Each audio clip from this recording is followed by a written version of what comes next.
You are getting traffic, but nobody is buying. Here is exactly why your product page is failing you. Take a look at this product page. Everything that can go wrong is going wrong. Here are 8 reasons why your product page fails to convert sales. Number 1. Messy title. The title is all over the place. Customers do not know what they are buying. Number 2. Low quality images. Blurry, poorly lit.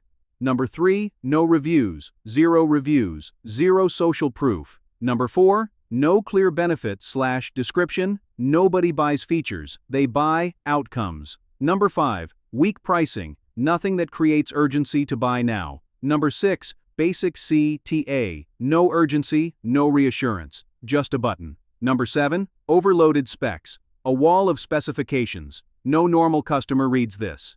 Number 8. No related products. No upsells, no suggestions. The customer hits a dead end and leaves. Is there a worse product presentation than this?